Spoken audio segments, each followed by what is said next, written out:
CM ವಿರುದ್ಧ ಪ್ರಾಸಿಕ್ಯೂಷನ್ಗೆ ರಾಜ್ಯಪಾಲರು ಅನುಮತಿ ನೀಡಿರುವಂಥದ್ದು ನಿರೀಕ್ಷಿತವಾಗಿ ಕೊಡ್ತಾರೆ ಅಂತ ಸುದ್ದಿ ಕೊಟ್ಟಿದ್ದಾರೆ. ಬೆಳಗ್ಗೆಯಿಂದ ಅದೇ ಇಡೀ ರಾಜ್ಯ ತುಂಬ ಚರ್ಚೆ ಆಗ್ತಾ ಇದೆ. ಸೊ ನಾವು ಅದಕ್ಕೆ ಮಾನಸಿಕವಾಗಿ ನಾವು ಕೂಡ ಸಿದ್ಧತೆ ಕೊಡಬಹುದು, ಕೊಟ್ಟರೆ ಏನು ಮಾಡಬೇಕಂತ. ಸೊ ಈಗ ನಮ್ಮ ಮುಂದೆ ಇರೋದು ಕಾನೂನು ಹೋರಾಟ. ಮುಂಚೆ ಕೂಡ ಅದ್ರ ಬಗ್ಗೆ ಚರ್ಚೆ ಆಗಿದೆ ಸಾಕಷ್ಟು ಸಾರಿ. ಒಂದು ವೇಳೆ ರಾಜ್ಯಪಾಲರು ಅನುಮತಿ ಕೊಟ್ಟರೆ ಏನು ಮಾಡಬೇಕಂತ ಅದ್ರ ಬಗ್ಗೆ ಒಂದು ಕಡೆ ಕಾನೂನು ಹೋರಾಟ ಪ್ರಾರಂಭ ಆಗಿದೆ, ಮಾಡ್ತಾಯಿದ್ವಿ. ಸೊ ಇನ್ನು ಮಿಕ್ಕಿದೆ ಕಾದು ನೋಡೋಣ. ಯಾಕೆ ಇವತ್ತು ಒಂದು ದಿವಸಕ್ಕೆ ಏನಾಗೋಲ್ಲ. ಅದು ಕೊಟ್ಟ ತಕ್ಷಣ ಯಾವುದೇ ರಾಜೀನಾಮೆ ಕೊಡೋಂಥ ಪ್ರಶ್ನೆ ಬರೋದಿಲ್ಲ. ಯಾಕೆಂದರೆ ಇನ್ನೂ ಅವ್ರ ಮ್ಯಾಗೆ ಎನ್ಕ್ವೈರಿ ಸ್ಟಾರ್ಟ್ ಆಗಬೇಕು.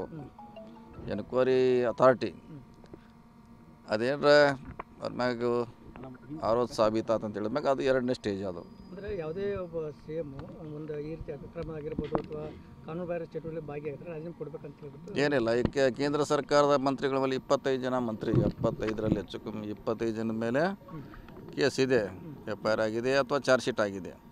ಅವರು ಮಂತ್ರಿ ಆಗಿದ್ದಾರೆ. ಮತ್ತು ಎಲ್ಲ ಸ್ಟೇಟ್ಗಳಲ್ಲಿ ಯಾವುದೇ ಸರ್ಕಾರದಲ್ಲಿ ಯಾವುದೇ ಸ್ಟೇಟಲ್ಲಿ ಮಂತ್ರಿಗಳ ಮೇಲೆ ಕೇಸ್ ಇದ್ದಾವೆ, ಅವರು ಕೂಡ ಮುಂದುವರಿತಿದ್ದಾರೆ.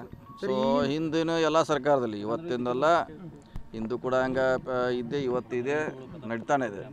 ಸರ್, ಈಗ ಈ ಹಿಂದೆ ಸರ್ ಏನು ಆರೋಪಗಳು ಕೇಳಿ ಬಂದಿದ್ದು ಆದಂತ ಈಗಾಗಲೇ ಸಾಕಷ್ಟು ಆರೋಪ ಆಗಿದ್ರಲ್ಲ ಅದ್ರ ಬಗ್ಗೆ. ರಾಜ್ಯಪಾಲರ ಬಗ್ಗೆ ಈಗಾಗಲೇ ಸಾಕಷ್ಟು ಆರೋಪ ಕೇಳಿ ಬಂದಿದೆ, ಮಾಡ್ತಿದ್ದಾರೆ ಅಂತ.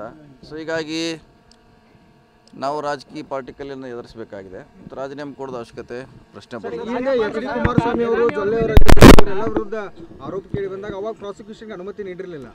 ಹೌದು, ಅಲ್ಲೇ ಪೆಂಡಿಂಗ್ ಇದೆ, ಅವ್ರ ರಾಜ್ಯ ಭವನದಲ್ಲೇ ಪೆಂಡಿಂಗ್ ಇದೆ. ಸೊ ಕೊಟ್ಟಿದ್ದಾರೆ, ರಾಜಕೀಯವಾಗಿ ನೋಡಬೇಕಾಗುತ್ತೆ. ಭಾಳ ಇದಕ್ಕೆ ಮಹತ್ವ ಕೊಡೋದು ಅವಶ್ಯಕತೆ ಇಲ್ಲ. ಇದೇ ರೀತಿ ಯಡಿಯೂರಪ್ಪನವ್ರ ಮೇಲೆ ಆರೋಪ ಬಂದಾಗ ಅವ್ರು ರಾಜೀನಾಮೆ ಕೊಟ್ಟಿದ್ರು. ಅದೇ ರೀತಿ ಇವರು ರಾಜೀನಾಮೆ ಕೊಡ್ಬೇಕನ್ನೋದು BJP ನಾಯಕರ ವಾದ. ಆ ಕೇಸ್ಗೂ ಈ ಕೇಸ್ಗೂ ಬೇರೆ ಇದೆ.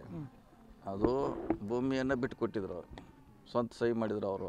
ಸೊ ಅದಕ್ಕೂ ಈ ಕೇಸ್ಗೆ ಅಂದರೆ ಈಗ ಒಂದು ಕೇಸಾರೆ ಒಂದೇ ರೀತಿ ಇರೋಲ್ಲ, ಬೇರೆ ಬೇರೆ ಇರ್ತೈತೆ. ಸೊ ಈ ಕೇಸ್ ಬೇರೆ, ಇದು ಇನ್ನೂ ಅದಕ್ಕೆ ನಮ್ಮ ಬಹುಶಃ ಸಂತೋಷ್ ಅವರು ಜಸ್ಟಿಸ್ ವರದಿ ಕೂಡ ಕೊಟ್ಟಿದ್ರು. ಅವರು ವರದಿಯಲ್ಲಿ ಅವ್ರ ಹೆಸರು ಬಂದಿತ್ತು. ಹೀಗಾಗಿ ಅದು ರಾಜೀನಾಮೆ ಕೊಡುವಂಥ ಪ್ರಸಂಗ ಬಂತು. ಇಲ್ಲಿ ಇನ್ನೂ ಸ್ಟಾರ್ಟ್ ಇದು, ಏದಿಂದ ಸ್ಟಾರ್ಟ್. ಜಡ್ಡಿಗೆ ಬಂದಾಗ ಅದು ನೀವು ಹೇಳುವಂಥದ್ದು ಆವಾಗ ಅಪ್ಲೈ ಆಗಿದೆ. ಜಡ್ಡಿಗೆ ಬರಬೇಕು ಅದು.